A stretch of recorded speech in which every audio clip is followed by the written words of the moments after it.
बिस्मिल्लाहिर्रहमानिर्रहीम। अस्सलाम वालेकुम class 9। I hope all of you are fine और अपनी स्टडीज़ पर बहुत ज़्यादा फोकस कर रहे होंगे। तो बच्चों, हमने ना अपने प्रीवियस लेक्चर में ये चैप्टर स्टार्ट किया था, चैप्टर नंबर 9 प्लांट फिजियोलॉजी। और उसमें हमने ना न्यूट्रिशन इन प्लांट्स को बहुत डिटेल से पढ़ लिया कि प्लांट्स जो है वो अपने न्यूट्रिएंट्स कैसे लेते हैं, माइक्रो न्यूट्रिएंट्स क्या है, मैक्रो न्यूट्रिएंट्स क्या है, नाइट्रोजन एंड मैग्नीशियम के क्या रोल्स हैं, और सारे माइक्रो और मैक्रो न्यूट्रिएंट्स के जो रोल्स हैं वो हमने डिस्कस कर लिए। आज का जो टॉपिक है ना वो बड़ा मज़े का भी टॉपिक है और इम्पोर्टेंट टॉपिक भी है। आगे से ये सारे जो टॉपिक्स हैं ना ये बिल्कुल एक स्टोरी की तरह एक-दूसरे से रिलेट कर रहे हैं। तो मैं भी आपको ये पूरा एक कहानी की तरह ही सुनाऊँगी और समझाऊँगी इन टॉपिक्स को, तो आपको ये टॉपिक्स बड़े अच्छे से समझ आ जाएँगे। और उसके अलावा ना इस टॉपिक के लिए मैंने बड़ी अच्छी-अच्छी सी इमेजेस सेव की हैं और काफ़ी अच्छे से मैंने ना आपके लोगों के लिए कॉन्सेप्ट समझाने के लिए जो है वो इसकी डिटेल्स सेव की हैं, तो वो मैं साथ-साथ आपको दिखाती जाऊँगी, आपने वो देखते जाना है और आपको ये टॉपिक इंशाल्लाह आपकी फिंगर टिप्स पर होगा इस लेक्चर के बाद। तो पहले मैं आपको बता देती हूँ कि आपने इस टॉपिक में से याद क्या-क्या करना है अपने पेपर के लिए, क्योंकि हर चीज़ थोड़ी याद करनी होती है हर टॉपिक में से। तो मैं आपको हर टॉपिक में इम्पोर्टेंट बातें हमेशा बताती हूँ, तो इस टॉपिक के इम्पोर्टेंट क्या हैं जो आपने याद करने हैं। सबसे पहली बात ये है कि जो पहला पेज है ना, इसमें से कुछ इम्पोर्टेंट शॉर्ट क्वेश्चंस हैं जो आपने करने हैं। एक तो ये ट्रांसपोर्ट की डेफिनिशन आपने करनी है, ये पता होनी चाहिए। उसके अलावा ये जो ब्लू बॉक्स है ना, इसको तो बहुत अच्छे से करना है। इसका आपको भी मैं बहुत अच्छे से इसका कॉन्सेप्ट समझाऊँगी। इसके आपने ये पॉइंट्स ब्लू बॉक्स के अंदर जो पैसिव, एक्टिव और ऑस्मोसिस, ये 2 तीनों चीज़ें अच्छे से आपको पता होनी चाहिए। जाइलम एंड फ्लोएम का रोल क्या है ये पता होना चाहिए बस। और नेक्स्ट पेज पे जो है ना, इंटरनल स्ट्रक्चर ऑफ रूट जो आपके पास बताया हुआ है, वो एक इम्पोर्टेंट लॉन्ग क्वेश्चन है। तो उसको आपने लॉन्ग क्वेश्चन के लिए पूरा प्रिपेयर करना है और उसकी डायग्राम को भी प्रिपेयर करना है। अच्छा, अब ट्रांसपोर्ट होता क्या है? देखो, जैसे बसेज़ हैं, बसेज़ क्या करती हैं, हम कहते हैं ना ट्रांसपोर्ट सर्विस देती हैं बसेज़, कैसे देती हैं कि वो लोगों को एक जगह से दूसरी जगह लेकर जाती हैं ना, इसी तरह प्लांट्स के अंदर भी ट्रांसपोर्ट होती है। और वो किस चीज़ की ट्रांसपोर्ट होती है? वो वाटर की, न्यूट्रिएंट्स की, हार्मोन्स की और वेस्ट प्रोडक्ट्स की ट्रांसपोर्ट होती है ऑर्गेनिज़्म के अंदर ही। एक ऑर्गेनिज्म के अंदर ही जो है ये सारी चीज़ें ट्रांसपोर्ट हो रही होती है एक जगह से दूसरी जगह तक। जैसे अब हम लोग जब फूड खाते हैं, तो कैसे खाते हैं? अपने माउथ से लेते हैं हम फूड को, लेकिन अब वो माउथ में तो नहीं रह जाता है ना, जब हम उसको चिबा लेते हैं, वो बोलस बन जाता है, उसकी फॉर्म में आ जाता है, फिर वो हमारे माउथ से इसोफेगस में जाता है, इसोफेगस से स्टमक में जाता है, स्टमक से जो है वो स्मॉल इंटेस्टाइन, लार्ज इंटेस्टाइन में जाता है, फिर एक्सक्रीट आउट होता है हमारी बॉडी से। तो पूरा वो जो फूड है वो ट्रांसपोर्ट होता है बॉडी के अंदर। अब ये मूवमेंट क्यों ज़रूरी है? ये मूवमेंट इसलिए ज़रूरी है ताकि सेल्स जो हैं वो प्रॉपर्ली फंक्शन कर सकें, ग्रोथ हो सके और एनवायरमेंटल चेंजेस को रिस्पॉन्स मिल सके। क्यों? जैसे अगर हम जब फूड खाएँ वो हमारे माउथ में ही रहे, तो फिर ना तो वो फूड जो है वो हमें एनर्जी दे सकेगा, क्योंकि जब वो बॉडी के अंदर ही नहीं जाएगा तो बॉडी के सेल्स तक ही नहीं पहुँचेगा, तो ना प्रॉपर ग्रोथ होगी, ना बॉडी के फंक्शंस हो सकेंगे प्रॉपर। इसलिए ट्रांसपोर्ट बहुत ज़्यादा ज़रूरी है। मिनरल्स की, वाटर की, न्यूट्रिएंट्स की, फूड की, वेस्ट प्रोडक्ट्स, हार्मोन्स, सब की ट्रांसपोर्ट एक जगह से दूसरी जगह जो है वो बहुत ज़रूरी है। तो ट्रांसपोर्ट का जो है ये उसकी डेफिनिशन है जो आपने याद करनी है, और उसके अलावा ये इसकी ना इम्पोर्टेंस है, ये भी आप लोग कर लीजिएगा कि ट्रांसपोर्ट ज़रूरी क्यों होती है। अब प्लांट्स जो हैं, वो वाटर और मिनरल्स लेते कहाँ से हैं? सॉइल से लेते हैं। ज़ाहिर है, प्लांट जो होते हैं उसके नीचे जो सॉइल होती है, अभी हमने पढ़ा है पिछले लेक्चर में कि न्यूट्रिएंट्स और मिनरल्स जो हैं वो प्लांट्स कहाँ से लेते हैं, और वाटर भी वो अपनी सॉइल से, अपनी मिट्टी से लेते हैं। क्योंकि हम भी जब प्लांट्स को पानी देते हैं, अगर हमारे घर में भी कोई पौधा हो, तो हम कहाँ पानी डालते हैं? मिट्टी में डालते हैं ना, जिसमें वो प्लांट लगा हुआ होता है, यानी उसकी जड़ों तक पानी पहुँचाने की कोशिश करते हैं। तो ये मटीरियल्स जो हैं, जो प्लांट ज़ाहिर है अपनी रूट्स के थ्रू लेगा सॉइल से, क्योंकि ये देखें ना जिस तरह ये होता है, तो ये नीचे इसके रूट्स होते हैं ना, ऊपर ये प्लांट होता है। तो अब सॉइल से कौन लेगा वाटर और मिनरल्स? रूट्स लेंगी। फिर रूट्स जो है उनको aerial parts of the plant तक जो है वो ट्रांसपोर्ट करेंगे। एरियल पार्ट्स क्या होते हैं?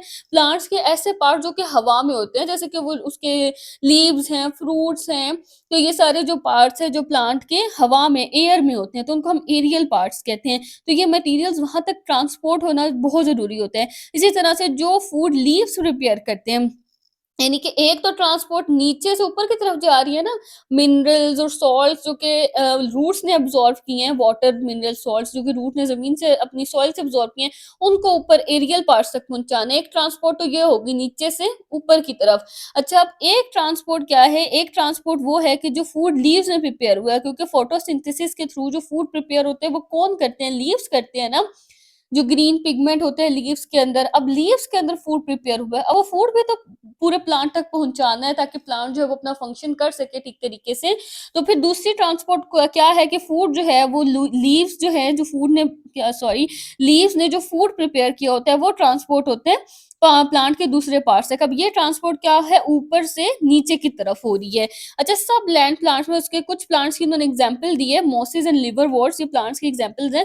अच्छा, वो क्या करते हैं, इनके अलावा बाकी के सब लैंड प्लांट्स के अंदर ये कैरेक्टरिस्टिक है, सिर्फ इन दोनों के अंदर नहीं है। तो आपने ये एक्सेप्शन याद रख लेनी है कि सिर्फ मॉसेस एंड लिवरवर्ट्स के अलावा बाकी सारे लैंड प्लांट्स यानी जो जमीन पे उगने वाले प्लांट्स हैं वो वाटर को और सॉल्ट्स को जो है वो ट्रांसपोर्ट करते हैं।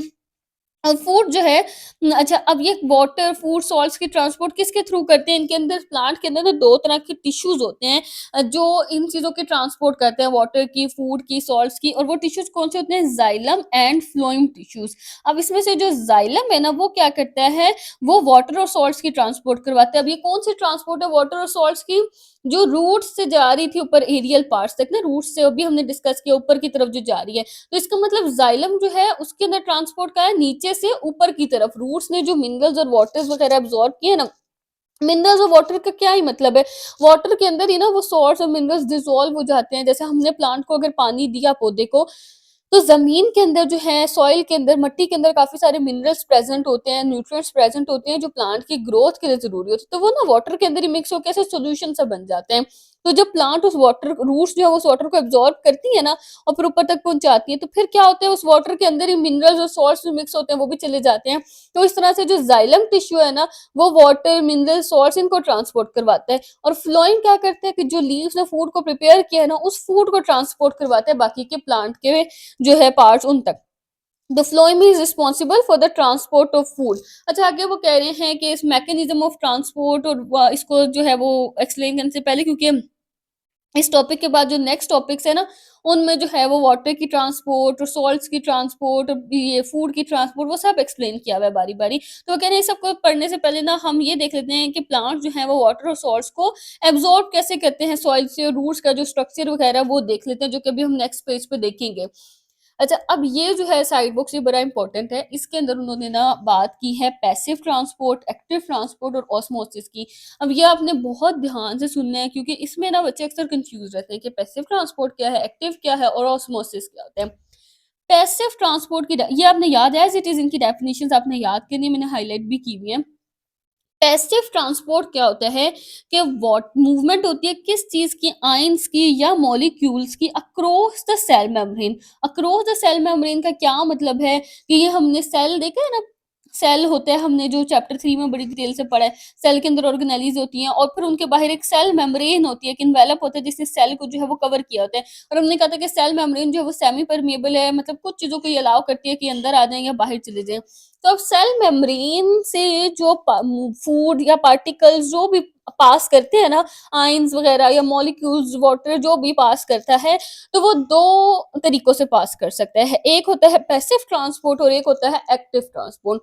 पैसिव ट्रांसपोर्ट का क्या मतलब है कि मूवमेंट होती है आयंस की या मॉलिक्यूल्स की अक्रॉस द सेल मेम्ब्रेन। सही है, यहाँ पे बात हो रही है across the cell membrane, cell membrane के अक्रॉस। वो कैसे पास करेगा? Region of higher concentration to a region of lower concentration. इस बात का क्या मतलब है कि अगर एक एरिया में वो हाई कंसंट्रेशन में है ना, हाई कंसंट्रेशन का क्या मतलब है कि फॉर एग्जांपल कि अगर एक एरिया में वो ज्यादा है, लार्जर अमाउंट में, और दूसरे एरिया में वो कम है, सही है, स्मॉलर अमाउंट में, तो हम कहेंगे कि ये हायर कंसंट्रेशन से लोअर कंसंट्रेशन की तरफ मूव कर रहा है। जैसे कि ये हमारे पास सेल है, सही है, अब ये सेल की सेल मेम्ब्रेन है। अब फॉर एग्जांपल कोई आयंस है, नेगेटिव आयंस है, नेगेटिव आयंस है। अब ये यहाँ पे ये नेगेटिव आयंस, ये नेगेटिव आयंस। अब देखिए इसकी कंसंट्रेशन कहाँ पे ज्यादा है, सेल के बाहर ज्यादा है या सेल के अंदर ज्यादा है? सेल के बाहर ज्यादा है ना, सेल के बाहर देखिए ये 5-6 है, सेल के अंदर सिर्फ 2 है। तो यहाँ पे ये हायर कंसंट्रेशन में हो गए और यहाँ पे ये लोअर कंसंट्रेशन में है। अब ये हायर कंसंट्रेशन से लोअर कंसंट्रेशन की अगर तरफ अगर मूव करें कि कुछ नेगेटिव आयंस जो है वो सेल के अंदर चले जाए मूव करके, तो ये अब हायर कंसंट्रेशन से लोअर कंसंट्रेशन की तरफ मूव कर रहे हैं ना, इसको हम कहते हैं पैसिव ट्रांसपोर्ट। यानी ये सेल की मेम्ब्रेन से मूव करके जा रहे हैं। अब अंदर से बाहर भी हो सकता है, बाहर से अंदर भी हो सकता है, कोई भी मूवमेंट हो सकती है। मैंने आपको सेल के बाहर से अंदर जाते हुए दिखाया है, या फिर ये सिचुएशन ऐसी भी हो सकती थी कि अंदर जो है ये ज़्यादा होते हैं नेगेटिव आयन्स, बाहर कम होते हैं। तो अब अंदर ये हायर कंसंट्रेशन में है, बाहर लोअर कंसंट्रेशन में। अब भी ये अक्रॉस द सेल मेम्ब्रेन ही मूव करेगी ना, कि सेल मेम्ब्रेन को क्रॉस करके आ रहे हैं बाहर। तो ये हायर कंसंट्रेशन से लोअर कंसंट्रेशन की तरफ जो मूवमेंट होती है ना, इसे हम कहते हैं पैसिव ट्रांसपोर्ट। अब पैसिव ट्रांसपोर्ट की हमारे पास जो है वो 2 एग्जांपल्स हैं, एक डिफ्यूजन है और एक ऑस्मोसिस है। इसको भी अभी हम डिस्कस कर लेंगे। अच्छा, यहाँ पे एक बहुत ज़्यादा इम्पोर्टेंट बात है कि पैसिव ट्रांसपोर्ट के लिए एनर्जी रिक्वायर्ड नहीं होती, एनर्जी नहीं चाहिए होती। क्योंकि ना देखिए, हमारा नेचुरल फिनोमेना क्या है कि जहाँ पे जो चीज़ ज़्यादा है, वो ज़्यादा से कम की तरफ मूव करेगी ना, जहाँ पे ज़्यादा होगी वो ज़्यादा से कम की तरफ आसानी से मूव करेगी। जैसे कि आप ग्रेविटी की एग्ज़ाम्पल ले लें, कि हम कोई चीज़ ऊपर से नीचे फेंकेंगे, तो वो मैं जैसे इस पेन को ऊपर से नीचे फेंकूँगी, कि आराम से नीचे आ जाएगी। मैंने ग्रेविटी के डायरेक्शन में इसको फेंक दिया, मुझे कोई एनर्जी नहीं लगानी पड़ी, ये आराम से नीचे गिर गया। तो मैं कहूँगी कि ये पैसिव मूवमेंट हुई है ना। लेकिन अगर मुझे इसको ग्रेविटी के अगेंस्ट मूव करवाना है, कि ग्रेविटी का तो ये है कि ऊपर से नीचे आएगा, लेकिन मैंने इसको नीचे से ऊपर लेके देखा, मुझे उसको मुसलसल जो ये हाथ से पकड़ के मुसलसल एनर्जी लगा के ऊपर लेके आना पड़ेगा। तो इसलिए पैसिव ट्रांसपोर्ट में एनर्जी नहीं चाहिए होती, क्योंकि ये डायरेक्शन में ही मूव कर रहा है, जो रूल है उसी तरह मूव कर रहा है। रूल यही है कि चीज़ जहाँ पे ज़्यादा है, जहाँ पे हाई है, वहां से लो रीजन की तरफ मूव करेगी। अच्छा, एक्टिव ट्रांसपोर्ट क्या होता है? एक्टिव ट्रांसपोर्ट ये होता है कि आयंस या मॉलिक्यूल्स की मूवमेंट इसी तरह से सेल मेम्ब्रेन के अक्रॉस होगी, लेकिन कहाँ से कहाँ पर होगी? लो कंसंट्रेशन से हाई कंसंट्रेशन की तरफ। ये उल्टा हो गया। ये उल्टा ऐसे हो गया कि देखे ना, अगर ये सेल के अंदर बस 2 आयंस है, सेल के बाहर जो है ये 5-6 आयंस थे, लेकिन अब कुछ वजह हुई, मतलब यहाँ पे अब हम रीजंस को डिस्कस नहीं करेंगे, कोई रीजन हो गई, कुछ मसला हुआ, कुछ हुआ, तो अब इन आयंस को जो है वो सेल ने बाहर निकालना है अपने अंदर से। सही है, अपने अंदर से बाहर निकालना है सेल ने इनको। लेकिन अब ये तो रूल नहीं है। रूल तो ये है कि जो चीज जहाँ पे हायर कंसेंट्रेशन से वहां से वो लोअर की तरफ मूव करेगी। लेकिन ये तो उल्टा हो रहा है, लो से हाई की तरफ जा रहा है। यहाँ तो कम थे और यहाँ तो ज्यादा थे, ये तो लो कंसेंट्रेशन थी, लेकिन अब कहाँ जा रहे हैं? हाई की तरफ जा रहे हैं।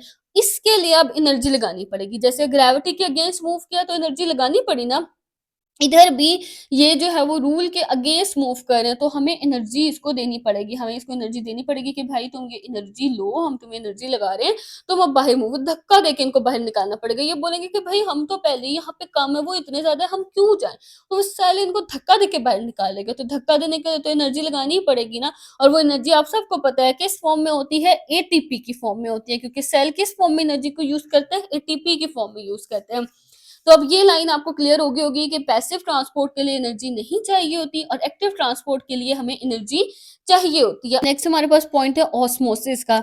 अब आपने ना ये बात याद रखनी है कि जो ऑस्मोसिस है ना, वो पैसिव ट्रांसपोर्ट की ही एक एग्जांपल है।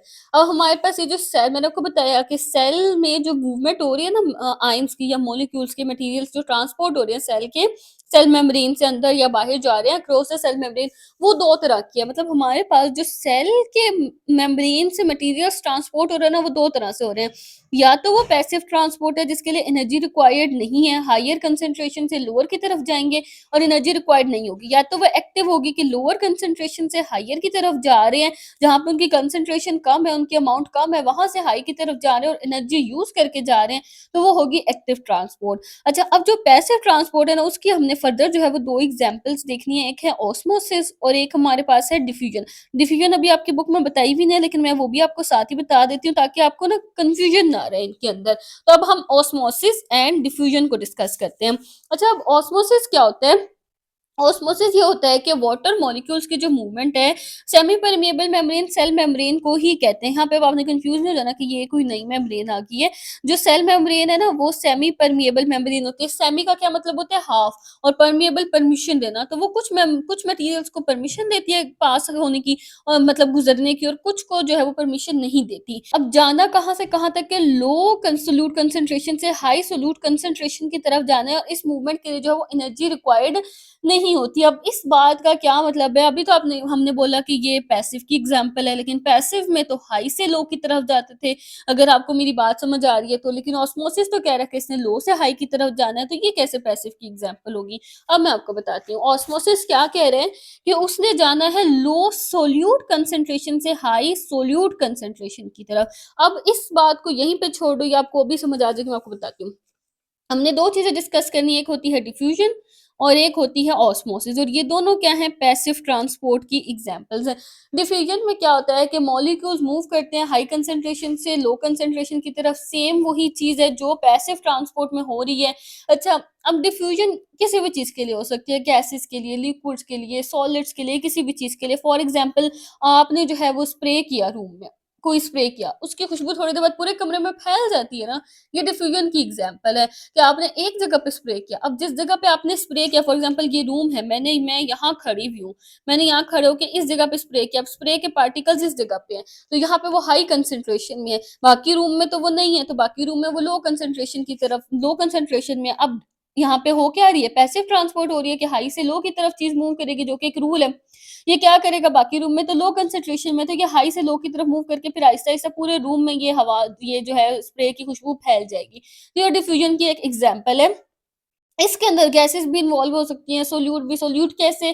जैसे फॉर एग्ज़ाम्पल, अगर मैंने सोल्यूट या सॉल्वेंट कुछ भी, फॉर एग्ज़ाम्पल ये पानी था, इस जग के अंदर पानी है। मैंने इसके अंदर 2 ड्रॉप्स जो हैं वो इंक के डाल दिए हैं। मैंने तो डाल दिए, लेकिन थोड़ी देर बाद अगर मैं इसको मिक्स नहीं भी करूँगी, तो ये इंक आहिस्ता-आहिस्ता पूरे इसमें फैल के थोड़ी देर में मिक्स होना शुरू हो जाएगी। ये भी डिफ्यूजन है, क्योंकि यहाँ पे ये हाई कंसंट्रेशन में थी इस जगह पे, बाकी के पानी में ये लो कंसंट्रेशन में है। ये खुद ही मिक्स हो जाएगी पानी के अंदर, तो ये भी पैसिव ट्रांसपोर्ट है, बगैर एनर्जी लगाए चीज़ खुद ही जो है वो हाई कंसंट्रेशन से लो कंसंट्रेशन की तरफ जा रही है। तो ये सब जो है डिफ्यूज़न और पैसिव ट्रांसपोर्ट, आप समझ लो एक ही चीज़ है, कोई फ़र्क नहीं है इसमें।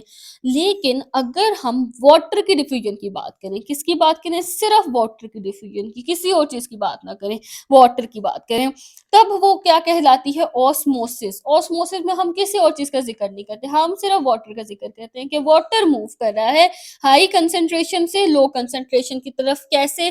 फॉर एग्जाम्पल, आप समझो कि ये एक जग है, सही है? इसमें ना, इस जग मतलब मैंने बीच में अगर कोई बैरियर लगा दिया है ऐसे ज़रा-सा, अब इसके अंदर इतना सा पानी है और इस साइड पे भी इतना सा पानी है, सही है?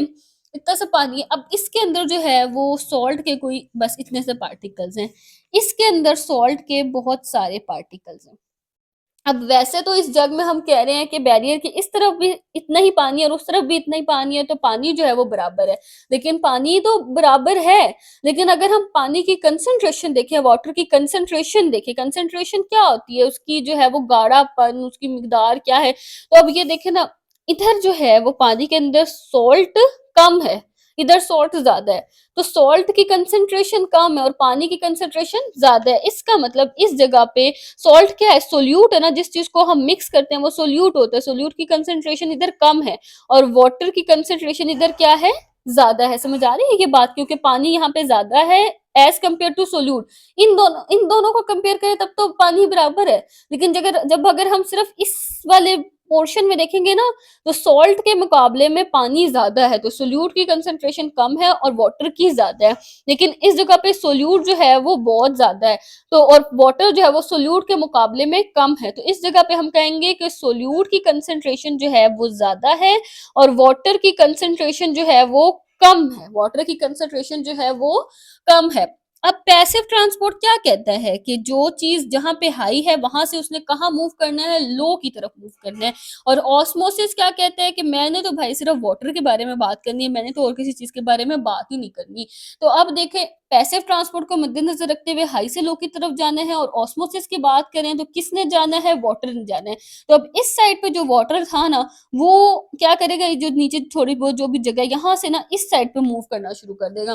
थोड़ी देर बाद ना इस बीकर की कंडीशन ऐसी हो जाएगी कि जैसे यहाँ पे ये बैरियर है ना, इधर इतना सा पानी होगा और इसमें ये इतने से सॉल्ट, और इधर जो है वो इतना सा पानी हो जाएगा। समझ आ रही है आपको बात? करूँ इसमें ये सॉल्ट, अब ये बराबर हो जाएगा, अपनी तरफ से कंसंट्रेशन बराबर हो जाएंगे। इधर भी सोल्यूट और वाटर के मॉलिक्यूल्स बराबर है, इधर भी सोल्यूट और वाटर के मॉलिक्यूल्स बराबर है। अगर सोल्यूट कम है तो वाटर भी कम है, इधर इधर सोल्यूट ज्यादा है तो वाटर भी ज्यादा है। ये बात आपको समझ आ गई कि ऑस्मोसिस होता क्या है? अच्छा, अब इन्होंने डेफिनेशन में क्या बोला है कि कहाँ से मूव करें, लो सोल्यूट से हाई सोल्यूट की तरफ? इस बात का क्या मतलब है? क्योंकि देखो ना, वाटर की बात करें, इन्होंने थोड़ा आपको कंफ्यूज करने की कोशिश की आपने, लेकिन कंफ्यूज नहीं होना, क्योंकि आपको मैंने समझा दी है बात। क्योंकि देखे ना, वाटर मूव कर रहा है, मूवमेंट वाटर की हो रही है, ऑस्मोसिस में बात ही वाटर की होती है। लेकिन जब वाटर हाई से लो की तरफ मूव कर रहा है, तो असल में तो जहाँ पे वाटर हाई था वहां पे सोल्यूट कम था ना, और जहाँ पे वाटर कम था वहां पे सोल्यूट ज्यादा था। तो वाटर के बारे में जब हम बात करेंगे तो सोल्यूट के तो उसमें कंडीशन उल्टी है ना। इन्होंने इधर सोल्यूट का ज़िक्र किया, असल में इन्होंने इधर वाटर का ज़िक्र नहीं किया, लेकिन आपने ये बात याद रखनी है कि ऑस्मोसिस में वाटर जो है वो होता है रिक्वायर्ड, मतलब ऑस्मोसिस में सिर्फ़ और सिर्फ़ जो है वो वाटर को कंसीडर किया जाता है। लेकिन इन्होंने जो है वो सोल्यूट को कंसीडर करते हुए बात कर दी है, इसलिए उन्होंने बोला है कि लोअर सोल्यूट कंसंट्रेशन से हायर सोल्यूट कंसंट्रेशन की तरफ किसकी मूवमेंट होती है? वाटर की मूवमेंट होती है। वाटर ऐसे ही मूव हुआ ना, जहाँ पे वाटर ज़्यादा था वहाँ पे सोल्यूट तो कम था।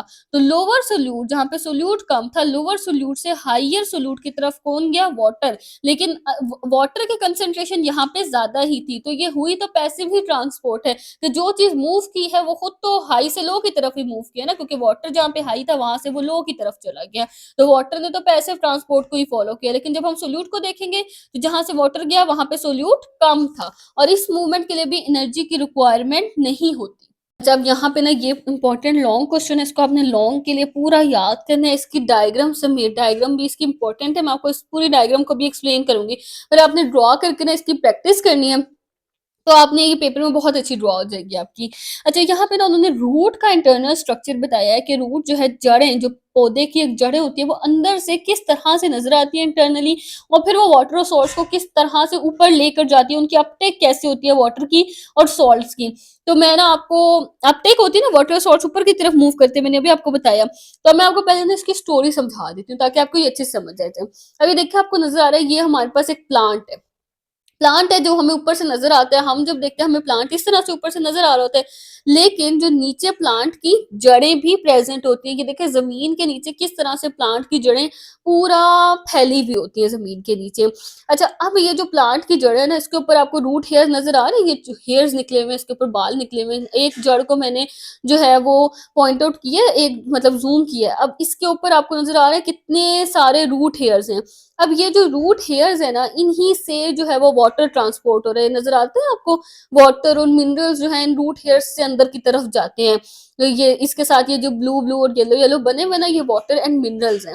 अच्छा, अब अगर मैं इस रूट हेयर को, इस रूट को ना कट करके देखूं कि इसका अंदर से स्ट्रक्चर कैसा है, इंटरनल स्ट्रक्चर पढ़ना है ना हमने अभी रूट का, तो अब ये देखें रूट का यहाँ से एक पार्ट जो है वो कट किया है। अब इस पार्ट को जूम करके देखा जाए तो ये है इस पार्ट का अंदर से पूरा स्ट्रक्चर जो कि नजर आ रहा है। इस स्ट्रक्चर को अभी हम बुक से डिस्कस करेंगे, अभी आपने बस इसको देख लेना है। इसकी बाहर वाली जो लेयर है वो क्या है? एपिडर्मिस है, बाहर वाली लेयर। उसके बाद अंदर जो सारे सेल्स हैं वो कॉर्टेक्स है, जो पूरा सेल्स का अंदर तक एक पूरा ये नजर आ रहा है आपको ना ग्रीन ग्रीन से, ये कॉर्टेक्स है। फिर उसके अंदर जो लाइट ग्रीन के हैं ये एंडोडर्मिस है, उसके अंदर पेरिसाइकिल होता है, फिर उसके अंदर वेस्कुलर टिश्यूज जो है जाइलम एंड फ्लोएम प्रेजेंट होते हैं, ये जो पर्पल पर्पल से नजर आ रहे हैं। तो ये इस तरह से ना इसका पूरा रूट का इंटरनल स्ट्रक्चर होता है। अच्छा, अब ये जो है ना, ये रूट है, रूट को अब मैं आपको ना जूम करके दिखाती हूँ। ये देखेंगे, ये रूट का हमने एक पार्ट को जूम किया, ये पूरा। अब इसको अगर हम ओपन करें इस जगह से, सही, पहले तो हमने इसको सेंटर से कट करके देखा ना, अंदर का स्ट्रक्चर देखा।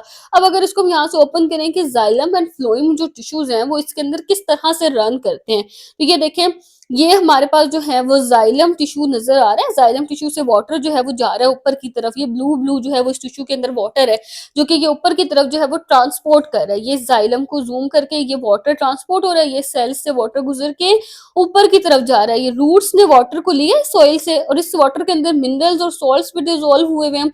अब ये वाटर जो है वो ऊपर की तरफ पूरा ट्रांसपोर्ट होते हुए जा रहा है, ये प्लांट के अंदर से गुजर के वाटर पर जाएगा, और कहाँ तक पहुंच जाएगा? लीव्स तक पहुंच जाएगा वाटर। तो ये पूरा हमने प्रोसेस देखा किस तरह से रूट का इंटरनल स्ट्रक्चर कट करके हम चेक करेंगे, और उसके बाद जाइलम ने किस तरह से रूट हेयर से वाटर एब्जॉर्ब हुआ है, और जाइलम टिश्यू जो है वो उसको ट्रांसपोर्ट करते हुए उसके एरियल पार्ट्स तक, ये लीव्स फ्रूट्स यहाँ तक उसको ट्रांसपोर्ट कर देगा। अच्छा, अब ये देखेंगे इस डायग्राम में ना आपको जाइलम एंड फ्लोएम दोनों मैंने शो किए हैं। जाइलम जो है ये जिसके अंदर से ये ब्लू कलर के ड्रॉप्स जा रहे हैं ना, ऊपर की तरफ जा रहे हैं, ये जाइलम क्या करता है? वाटर को लेता है रूट से और उसको ऊपर, मतलब वाटर जो है वो जाइलम में जाते हैं ना, जो रूट से एब्जॉर्ब होता है, और वाटर ऊपर की तरफ प्लांट्स की जो एरियल पार्ट्स है ना उनकी तरफ जो है वो वाटर ट्रांसपोर्ट होता है। अच्छा, लेकिन अब फूड जो है वो कहाँ बन रहा है? वो तो लीव्स में बन रहा है, फिर फूड बाकी पार्ट्स में भी ट्रांसपोर्ट होना है। तो फ्लोएम के अंदर जो फूड की मूवमेंट है वो ऊपर से नीचे की तरफ है, यानी फूड नीचे की तरफ मूव कर रहे हैं और वाटर ऊपर की तरफ मूव कर रहे हैं। तो यहाँ पे आपको जाइलम और फ्लोएम दोनों की मूवमेंट नजर आ रही है। ये जिसमें ब्लू ब्लू ड्रॉप्स हैं ये जाइलम है जो वाटर को मूव करवा रहे हैं, और फिर उस साइड पे ये जिसके अंदर जो है वो तीन आपको पार्टिकल्स से बने हुए नजर आ रहे हैं ना जो मूव कर रहे हैं, ये हमारे पास क्या है, ये फ्लोएम है। तो अब हम इसका ना स्ट्रक्चर देख लेते हैं। वो कह रहे हैं कि हमें पता है कि रूट्स ऐसे ऑर्गन्स हैं जो वाटर और सॉल्ट्स को एब्जॉर्ब करते हैं सॉइल से। यहाँ पे हम रूट्स के स्ट्रक्चर की बात करें कि रूट्स जो हैं, और रूट्स का काम क्या है कि वाटर और सॉल्ट्स को एब्जॉर्ब करते हैं। अब रूट्स का इंटरनल स्ट्रक्चर वो कह रहे हैं कि हमने यहाँ पे शो किया है, जो कि आपको हेल्प करेगा इसको समझने के लिए। ये देखें, ये प्लांट है, इसी तरह से प्लांट के नीचे मैंने अभी आपको दिखाया कि रूट्स होती हैं, रूट्स के ऊपर रूट हेयर होते हैं। अब ये जो है ये उसका पूरा स्ट्रक्चर दिखाया हुआ है। अब इस स्ट्रक्चर को ना हम नीचे से एक-एक करके समझते जाते हैं, फिर डायग्राम से उसको साथ-साथ देखते जाते हैं, तो आपको ये बड़े अच्छे तरीके से समझ आ जाएगा। सबसे पहले हमारे पास क्या चीज़ है, epidermis and root hairs. Epidermis जो है वो रूट की आउटर मोस्ट कवरिंग है। कहाँ है एपिडर्मिस? ये देखें, ये एपिडर्मिस है। ये जो पूरी आउटर मोस्ट कवरिंग है ना रूट हेयर की, बाहर वाली कवरिंग, यानी अगर ये यूं करके रूट हेयर है ना, तो ये जो इसकी बाहर वाली ये जो कवरिंग होती है ना, इसको हम क्या कहते हैं, इसको हम कहते हैं एपिडर्मिस। एपी का मतलब होता है अपर और डर्मिस का मतलब होता है लेयर। यानी जो सबसे बाहर वाली जो अपर लेयर होती है ना, वो होती है एपिडर्मिस। जैसे कि फॉर एग्जांपल ये अगर एक लीफ है ना, ये एक लीफ है। अब इस लीफ की ये जो ऊपर वाली कवरिंग आपको नजर आ रही है, इस लीफ के ऊपर ये जो इसकी बाहर सबसे बाहर वाली ये कवरिंग होगी ना, इसको हम क्या कहते हैं, एपिडर्मिस। ये जो इसकी बाहर वाली लेयर होती है, सही है। अच्छा, एपिडर्मिस जो है वो सिंगल लेयर ऑफ सेल्स से बनी हुई, यानी एक ही लेयर है सेल्स का। आपको नजर आ रहा होगा, ये बस एक ही लेयर है सेल्स की, इसके अंदर और लेयर्स नहीं है, 2 या 3 सेल्स की लेयर नहीं, एक ही लेयर है ये। अच्छा, अब जो एपिडर्मिस है ना, एपिडर्मिस की जो सेल्स है, इनके अंदर हेयर लाइक एक्सटेंशन होती हैं। एक्सटेंशन क्या होते हैं, मतलब कोई बाहर को निकली हुई जो चीज होती है, एक्सटेंड हुई हुई, बढ़ी हुई चीज। तो बिल्कुल ऐसे छोटी छोटी बालों की तरह ना एक्सटेंड हुई हुई इसके अंदर कुछ स्पेसेस होती हैं, जो कि सॉइल पार्टिकल्स के अंदर जा रही होती है। और इन स्पेसेस को क्या कहते हैं, रूट हेयर्स कहते हैं। रूट हेयर्स यानी रूट के जो बाल है, जो मैंने अभी आपको बाल दिखाए ना रूट के, कि मैंने आपको दिखाया कि ये रूट का इस तरह से यूं स्ट्रक्चर था, अंदर जड़ें पूरी फैली हुई थी, और फिर रूट्स के ऊपर इस तरह से ये बाल निकले हुए थे, एक्सटेंड हुए हुए थे। तो ये रूट हेयर्स होते हैं। तो ये कहाँ से निकले हुए होते हैं, ये एपिडर्मिस वाली लेयर से निकले हुए होते हैं। यानी जाहिर है, अगर आपके ये हमारी बॉडी के ऊपर फॉर एग्जांपल हमारी जो बॉडी के ऊपर बाल होते हैं, तो वो कहाँ से निकल रहे होते हैं, हमारी स्किन की सरफेस से ही निकल रहे होते हैं ना, अपर सरफेस से ही। अच्छा, अब ये जो रूट हेयर्स है ना, ये क्या करते हैं, ये लार्जर सरफेस एरिया प्रोवाइड करते हैं। कैसे प्रोवाइड करते हैं, फॉर एग्जांपल आप देखिए ना, रूट कितना फैली हुई है जमीन के नीचे, ये फैली हुई है ना, रूट पहले फैली हुई है, लेकिन उसके अंदर से जो बाल निकलते हैं फिर वो और थोड़ी सी जगह घेर लेते हैं। अगर किसी जगह पे इतनी सी इस तरह से एक रूट्स फैली हुई है, उन्होंने तो जगह ली है, लेकिन अगर इनके ऊपर भी छोटे छोटे से बाल, तो ये और जगह ले लेंगे। तो जितनी ज्यादा जगह लेंगे, उतना ज्यादा सॉइल के साथ कांटेक्ट में रहेंगे, उतना ज्यादा सरफेस एरिया ज्यादा लेंगे, उतना ही ज्यादा वाटर एब्जॉर्ब करेंगे। तो इस तरह से ये हो जाता है कि रूट हेयर्स की वजह से सरफेस एरिया बढ़ जाता है। सॉइल का वाटर जो है, अच्छा, the soil water has a lower concentration of salts as compare to the root hairs. इस बात का क्या मतलब है कि जो सॉइल के अंदर जो पानी है ना, उसके अंदर सॉल्ट की कंसंट्रेशन थोड़ी कम होती है, लेकिन रूट हेयर के अंदर सॉल्ट की कंसंट्रेशन ज्यादा होती है, क्योंकि वो कॉन्टिन्यूसली सॉल्ट को एब्जॉर्ब कर रहे होते हैं। अब रूट हेयर्स ने अगर सॉल्ट लेना है सॉइल से, अब आप खुद देखें, रूट हेयर्स ने सॉल्ट को लेना है, सॉल्ट जो है वो सॉइल में कम है, लेकिन रूट हेयर्स में तो ज्यादा है। तो सॉल्ट ने क्या मूव करना है, लोअर कंसेंट्रेशन से हायर कंसेंट्रेशन की तरफ मूव करना है ना। एक जगह पे सॉल्ट कम है, मतलब सॉइल के अंदर तो सॉल्ट जो है वो कम है, और रूट हेयर्स के अंदर सॉल्ट जो है वो ज्यादा है। अब अगर रूट हेयर्स ने इसको लेना है, तो इनको एनर्जी लगानी पड़ेगी, क्योंकि लो से हाई की तरफ उसे मूव करने, अभी हमने देख लिया। तो इसको हम एक्टिव ट्रांसपोर्ट कहते हैं, और इसके लिए उसको एनर्जी भी चाहिए होगी। अच्छा, due to the difference of concentration of salt in the soil and root hair. अब सॉल्ट एंड रूट हेयर के अंदर जो सॉइल है, उसके अंदर क्या है, कंसंट्रेशन का डिफरेंस है सॉल्ट का। अभी हमने देख लिया कि सॉइल के अंदर सॉल्ट कम है और रूट हेयर के अंदर ज्यादा है। अब वाटर किस तरह मूव करेगा, जाहिर है वाटर की मूवमेंट तो ऑस्मोसिस से ही होती है ना। सॉइल से रूट हेयर्स की तरफ वाटर कैसे मूव करेगा, ऑस्मोसिस के थ्रू मूव करेगा। अच्छा, इस चीज को ना अब आप समझें, ये हमारे पास जैसे कि रूट अंदर, ये ऊपर हमारे पास प्लांट है, जमीन के नीचे इसकी रूट है, ये रूट हेयर्स हैं। अब रूट हेयर्स के अंदर सॉल्ट जो है वो पहले ही ज्यादा है, सॉइल के अंदर सॉल्ट जो है वो कम है। अगर सॉइल के अंदर सॉल्ट कम है, इसका मतलब सॉइल के अंदर वाटर की कंसेंट्रेशन ज्यादा है, क्योंकि सॉल्ट तो कम है ना, तो इसका मतलब हम कहेंगे यहाँ पे वाटर की कंसेंट्रेशन ज्यादा है। और रूट हेयर्स के अंदर जब सॉल्ट ज्यादा है, तो वाटर की कंसेंट्रेशन जो है वो कम है। अब वाटर तो जो है वो कहाँ मूव कर रहा है, हाई कंसंट्रेशन से लो कंसंट्रेशन की तरफ मूव कर रहा है ना वाटर, तो हाई से लो की तरफ जब मूव करते हैं तो एनर्जी भी नहीं लगानी होती, और वाटर मूव कर रहा है और ये पैसिव ट्रांसपोर्ट हो रही है और हो किसकी रही है, वाटर की, तो इसको हम क्या कहते हैं, ऑस्मोसिस। तो अब यहाँ से आपने याद रखना है कि वाटर जो है वो सॉइल से रूट्स में किस तरह जा रहा है, ऑस्मोसिस के थ्रू जा रहा है, लेकिन सॉल्ट जो है वो किस तरह जा रहा है, वो एक्टिव ट्रांसपोर्ट के थ्रू जा रहा है, एनर्जी रिक्वायर्ड है क्योंकि सॉल्ट जो है वो यहाँ पे कम कंसंट्रेशन में है और रूट एयर्स के अंदर ज्यादा कंसंट्रेशन में हो जाता है, तो यहाँ पे एक्टिव ट्रांसपोर्ट रिक्वायर्ड है और यहाँ पे वाटर के मूवमेंट के लिए क्या चल रहा है, ऑस्मोसिस का प्रोसेस चल रहा है।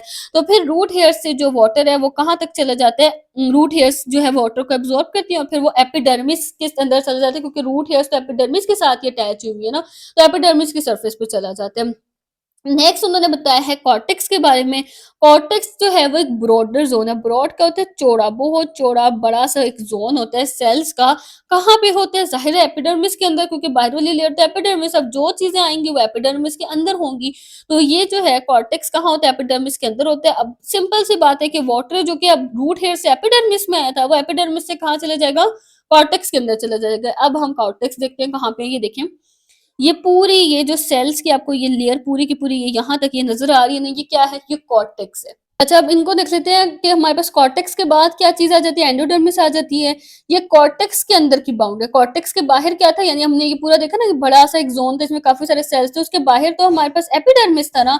एपी का मतलब क्या है, बाहर वाली लेयर, और एंडो का मतलब क्या होता है, इनर लेयर। तो ये डर्मिस मैंने आपको बताया लेयर को कहते हैं, तो एंडो का मतलब क्या होता है, इनर, और एपी का मतलब क्या होता है, अपर या बाहर वाली। तो नाम से पता चल रहा है कि एंडोडर्मिस इनर लेयर है, किसके इनर प्रेजेंट है, ये कॉर्टेक्स के इनर प्रेजेंट होती है। उसके बाद पेरिसाइकिल आ जाता है। पेरिसाइकिल जो है वो नैरो लेयर ऑफ सेल्स है। नैरो क्या कहते हैं, बहुत बारीक सी छोटी सी लेयर होती है एक सेल्स की, और वो कहाँ होती है, वो एंडोडर्मिस के अंदर प्रेजेंट होती है। अच्छा, अब आप देख लें, सिंपल सी बात है और बड़ा सिंपल है इसको ड्रॉ करना भी, कि देखें ये हमारे पास एपिडर्मिस था, बाहर वाली लेयर जो कि सिंगल लेयर थी सेल्स की। इसी एपिडर्मिस से रूट हेयर्स जो है वो निकल रहे हैं बाहर की तरफ, जो वाटर और सॉल्ट्स को एब्जॉर्ब कर रहे हैं। अच्छा, एपिडर्मिस से अंदर एक ब्रॉडर जोन है सेल्स का, जो जिसमें बहुत सारे सेल्स प्रेजेंट है, वो कॉर्टेक्स है। कॉर्टेक्स के बाद हमारे पास जो वो इनर लेयर आ जाती है। इनर लेयर कौन सी है, एंडोडर्मिस की लेयर है। ये देखो, ये जो पूरी सर्कल में ये लेयर नजर आ रही है ना, ये इनर लेयर है। ये भी एक सिंगल लेयर होती है, जिस तरह हमारे पास एपिडर्मिस सिंगल लेयर है, एंडोडर्मिस भी सिंगल लेयर है, लेकिन एपिडर्मिस बाहर प्रेजेंट होती है, एंडोडर्मिस जो है वो अंदर प्रेजेंट होती है। एंडोडर्मिस के अंदर बताया है कि एक नैरो लेयर है सेल्स की प्रेजेंट, बहुत बारीक सी, जो येलो येलो कलर में आपको नजर आ रही है ना, ये नैरो लेयर है सेल्स की, ये येलो कलर वाली बिल्कुल बारीक से सेल्स की लेयर होती है। इसको हम क्या कहते हैं, पेरीसाइकिल कहते हैं। पेरीसाइकिल के बाद अंदर जो है ये जाइलम एंड फ्लोएम प्रेजेंट है, यानी जाइलम एंड फ्लोएम जो है उसके भी अंदर ये प्रेजेंट है, ये पूरा ये क्या प्रेजेंट है, जाइलम एंड फ्लोएम। ये आपने याद रखना है कि वाटर जो है वो रूट हेयर से एपिडर्मिस में जाएगा, एपिडर्मिस से कॉर्टेक्स में, कॉर्टेक्स से एंडोडर्मिस में, एंडोडर्मिस से पेरिसाइकिल में, और उसके बाद जाइलम में जाएगा। फिर जाइलम जो है वो वाटर को ट्रांसपोर्ट करेगा। इसके बाद मैंने अभी आपको बताया जाइलम एंड फ्लोएम आ जाएंगे। जाइलम एंड फ्लोएम क्या होते हैं, वैस्कुलर टिश्यूज भी हम इनको कहते हैं, क्योंकि ये वेसल्स की तरह होते हैं ना। अभी मैंने आपको डायग्राम में भी दिखाया, कैसे जाना, जैसे कोई वेसल्स होती है, जैसे नालियां नालियां सी होती है वेसल्स, इसी तरह ये बने हुए थे ना, यूं वाटर ऊपर की तरफ जा रहा था और फूड जो है वो नीचे की तरफ आ रहा था, तो इसलिए हम इनको वैस्कुलर टिश्यूज कहते हैं। जाइलम एंड फ्लोएम दोनों को इकट्ठा जब बात करेंगे ना दोनों की, तो हम उनको वैस्कुलर टिश्यूज या वैस्कुलर बंडल भी कहते हैं। अच्छा, ये कहाँ होते हैं, ये सबसे अंदर वाले रीजन में होते हैं रूट के। अभी हमने देख लिया कि एपिडर्मिस, फिर कॉर्टेक्स, फिर एंडोडर्मिस, फिर पेरिसाइकिल, फिर सबसे अंदर जाके जो है वो जाइलम एंड फ्लोएम आते हैं। ये क्या करते हैं, ये जो है वो पाइप के फॉर्म में होते हैं, बिल्कुल पाइप पाइप जैसे मैंने अभी आपको बताया, वेसल्स और नालियां, तो इसी तरह कहते हैं ना, पाइप की फॉर्म में होते हैं, पाइप की तरह ये बने होते हैं, जो कि क्या करते हैं कि हर पाइप जो है ना वो अपने अपने जैसे सिमिलर पाइप के साथ कनेक्टेड होता है। जैसे एक जाइलम का एक पाइप जा रहा है, वो दूसरे जाइलम के पाइप के साथ कनेक्ट हो जाएगा, वाटर को इस तरह से वो एक कनेक्शन बन जाता है और वाटर को ट्रांसपोर्ट करते हैं। अब पेरीसाइकिल तक जो वाटर आ चुका था ना, कहाँ से पहले, ये अब आपने याद रखना है सीक्वेंस पूरा का पूरा। पहले एपिडर्मिस में वाटर जो है वो रूट हेयर, सबसे पहले सॉरी रूट हेयर में आया, रूट हेयर से वाटर कहाँ गया, एपिडर्मिस में, एपिडर्मिस से कहाँ चला गया था, कॉर्टेक्स में, कॉर्टेक्स से कहाँ चला गया था, एंडोडर्मिस में, एंडोडर्मिस से वाटर जो है वो कहाँ ट्रांसपोर्ट हुआ है, पेरीसाइकिल में। अब पेरीसाइकिल में जो वाटर था ना, यहाँ पे वो कह रहे हैं वो कहाँ चला जाएगा, वो जाइलम तक चला जाएगा। ये सब रूट के अंदर ही प्रेजेंट है। अब जाइलम जो है वो क्या करेगा, वो स्टेम तक लाएगा इस वाटर को, सही है। रूट के अंदर जो जाइलम था वो उसको जाइलम ऑफ द स्टेम तक ले आएगा। स्टेम क्या होता है, जो पौधे का तना होता है, यानी ये तो सारा कुछ जमीन के नीचे था ना, रूट्स वगैरह, अब जो पौधे का तना होता है वो तो ऊपर प्रेजेंट होता है ना, स्टेम। फिर अब ये जाइलम जो है वो यहाँ इस स्टेम के जाइलम तक ले आएगा, क्योंकि यहाँ पे लिखा हुआ है कि एक पाइप जो है जाइलम का वो अपनी तरह के दूसरे पाइप के साथ कनेक्ट होता जाएगा, तो स्टेम के अंदर जो जाइलम है उसके साथ ही जाके कनेक्ट हो जाएगा। फिर लीव्स तक ट्रांसपोर्ट होगा, फ्रूट्स तक, जो पूरा प्लांट है वहां तक वाटर जो है वो जाइलम उसको ट्रांसपोर्ट कर देगा। अच्छा, यहाँ पे ना साइड बॉक्स में एक बात की हुई है, वो कह रहे हैं कि रूट के अंदर जो वाटर और सॉल्ट्स ट्रांसपोर्ट हो रहे हैं ना, अभी हमने देख लिया सारा ट्रांसपोर्ट हो रहा है, लेकिन ये ट्रांसपोर्ट दो तरीकों से हो सकती है। सही, दो पाथवेज होते हैं, एक होते हैं थ्रू द सेल्स, अच्छा, और एक होता है through the cell walls intercellular spaces. इनके ना नेम्स भी होते हैं, आपकी बुक में उनको डिस्कस नहीं किया, वो आप याद ना करो। सही है, जैसे कि एपोप्लास्टिक पाथवे और सिम्प्लास्टिक पाथवे, ये इन दोनों पाथवेज के ना नेम्स होते हैं, तो आपने वो याद नहीं रखने क्योंकि आपकी बुक में नहीं बताए हुए। अच्छा, अब मैं आपको ये पाथवेज दिखाती हूँ, दो तरह के पाथवेज हैं, या तो सेल के थ्रू ट्रांसपोर्ट होगा या फिर सेल वॉल और इंटरसेलुलर यानी सेल्स के दरमियान में जो स्पेसेस होते हैं, इंटर का क्या मतलब होता है दरमियान, और सेलुलर का मतलब होता है सेल, सेल के दरमियान में जो स्पेसेस होती है उनके थ्रू ट्रांसपोर्ट होते हैं। तो देखिए, अब ये जो रूट है से वाटर आए ना दो तरीकों से जा सकता है जाइलम तक। एक तरीका है सबसे पहले through the cells. Through the cells का मतलब क्या है, देखो ना ये सेल्स बने हुए हैं, ये इन सेल्स के अंदर से गुजर गुजर के, ये इनके पूरा साइटोप्लाज्म से सेल के अंदर से गुजर गुजर के जा रहे हैं, तो थ्रू द सेल्स जा रहे हैं, यानी ये जो है ये इस पूरे सेल के इसने टापा, यानी सेल के अंदर से ये गुजरा, सेल को इसने क्रॉस किया, फिर ये दूसरे सेल के अंदर से गुजरा, तीसरे सेल के अंदर से गुजरा, सेल के अंदर से गुजर गुजर के जा रहे हैं और ये जो है वो जाइलम तक पहुंच गया। दूसरा पाथवे क्या है कि या तो ये सेल मेम्ब्रेन के पास से, सेल वॉल के पास से गुजरेगा, या सेल के दरमियान में जो छोटे छोटे स्पेसेस है, जहर यूं अगर सेल्स पड़े हुए हैं और यहाँ पे भी फॉर एग्जांपल मैं यहाँ पे सेल्स अरेंज करती हूँ, आप देखो ना दरमियान में स्पेस बच जाती है, जब भी आप गोल गोल चीजों को यूं एक साथ रखते हो दरमियान में थोड़ी थोड़ी स्पेस बच जाती है, या तो ये उस स्पेस से गुजरेंगे जो सेल्स के दरमियान में, देखिए ये छोटी छोटी सी स्पेसेस बच जाएंगे, या फिर ये क्या करेंगे, ये जो सेल वॉल है ना इससे गुजर, यानी एक सेल की सेल वॉल के पास ही गुजरा, फिर किनारे किनारे से लग लग के यूं गुजरते जाएंगे, यानी सेल के अंदर से नहीं गुजर रही है, ये बिल्कुल किनारे किनारे से गुजर रहे हैं, सेल के बीच में जो स्पेसेस है या तो वहां से गुजरेंगे या बिल्कुल सेल वॉल के किनारे किनारे से ना ये गुजरते जाएंगे। तो ये दो पाथवेज हैं वाटर के गुजरने के। ये था हमारा आज का लेक्चर जिसमें हमने रूट के इंटरनल स्ट्रक्चर को बहुत डिटेल से पढ़ा है, उसके अंदर कौन कौन से सेल्स हैं उनको समझा है अच्छे तरीके से। अब अपने नेक्स्ट लेक्चर में हम अपनी स्टोरी को आगे कंटिन्यू करेंगे कि वाटर कैसे ट्रांसपोर्ट होता है, फूड कैसे ट्रांसपोर्ट होता है, फिर वाटर जो है वाटर की ट्रांसपायरेशन कैसे होती है, गैसियस एक्सचेंज, प्लांट के अंदर एक्सक्रीशन कैसे होते हैं, सबको डिस्कस करेंगे बारी बारी, बिल्कुल इसी तरह एक स्टोरी की तरह हम डिस्कस करेंगे। तो अगर आपको कोई पॉइंट कहीं से समझ नहीं आया तो आप कमेंट सेक्शन में मुझसे पूछ सकते हैं, और अगर वीडियो अच्छी लगी हो तो वीडियो को लाइक करें, चैनल को सब्सक्राइब करें ताकि आगे आने वाले लेक्चर्स की अपडेट्स आपको साथ साथ मिलती रहे।